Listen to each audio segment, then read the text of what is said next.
Hey guys, just want to make a video really fast on explaining the differences between retail price, CPO value, and point value, and give you some examples and why why the company structured it that way. So I'm going to go ahead and share my screen. I'm going to share my screen of the price list, so you guys should see that now. But this is where obviously you're going to find all of the items and the prices and the CPO value and the point value. So as far as the price, that's the price that includes things like the shipping, the processing, the insurance, the packaging, and that's all incorporated in the retail price.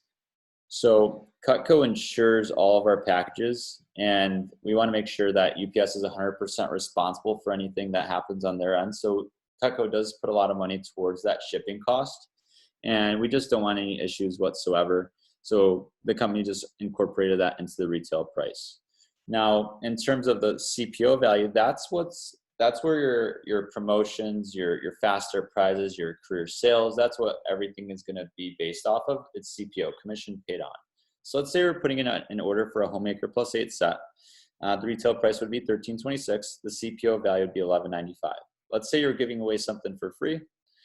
Just to give you guys an easy example, let's do the super shears for free. So that's right here, item number 77. Cutco has a really cool program where we have the point value system, just so you don't take away CPO from CPO whenever we give away stuff for free. Now, you guys can go ahead and look down here on the price list, how to calculate CPO. The formula for determining CPO is CPO value minus the point value of the bonus items. So with the example I just gave, let's say your customer buys a homemaker plus 8 set, you give away the super shears for free, which is a value of 80 points. You guys will notice that the point value is a lot lower than the CPO value, which means that Cutco doesn't want to take away your CPO from CPO. They're just going to take away the bonus points from CPO, leaving you with a higher net CPO. You'll hit your promotions faster, even though you're giving away stuff for free. So looking at this, CPO on the homemaker is $11.95 minus 80 means $11.15. You're still going to hit your first promotion, and that's what's going to count towards your fast start prizes. That's what's going to count towards your career sales and any contest that you'll be in throughout the summer, throughout the year. So that's pretty simple there. And I just wanted to explain a couple things. So I'm just going to stop sharing my screen. All right. So in terms of why we do that way is, and sometimes people ask me like, hey, Amazon doesn't do that. But Amazon does do that. They already include all those prices, shipping and all that stuff within the original price of the item. And then there's also things like the Amazon Prime membership that people pay for, which goes into the cost of all the shipping and processing and tracking and insurance of all of your items that you buy from Amazon.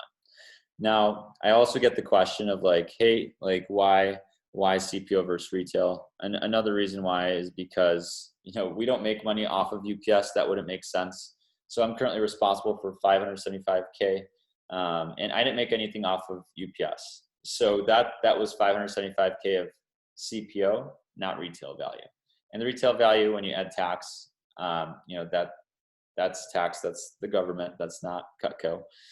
So just realize that everything for contests is going to be based off of CPO.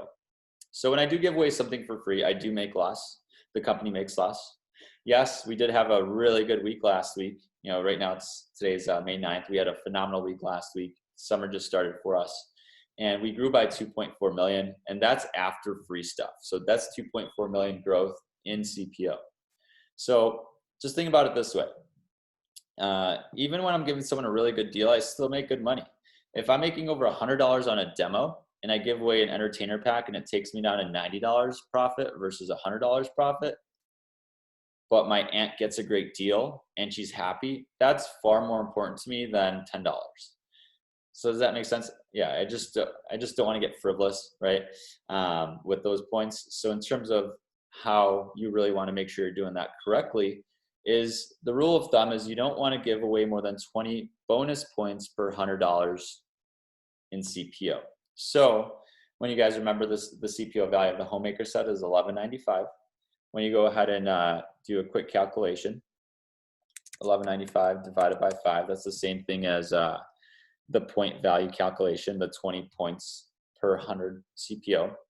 $11.95 divided by 5 is 239 points. So that means I don't want to give away more than 239 points worth of free stuff on a order for a homemaker plus 8 set.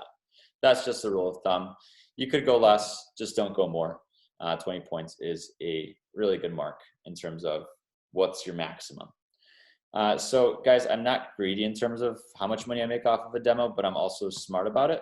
And I'll share this with you. When you get to dirty 30 and you give away, you know, the 30% of a point value of every item. I'm a math geek, but basically how I think about it is, let's say you're at dirty 30. And if the item is 100 points and you give away $30, yes, that's a difference between right now because you're only giving away $10, but that means you're just gonna have a little bit less orders at dirty 30. So I just want to make sure that was all clear, but I hope I was able to clear some things up. If you guys have any questions, talk to your manager, but I hope you guys have a wonderful rest of your evening or day.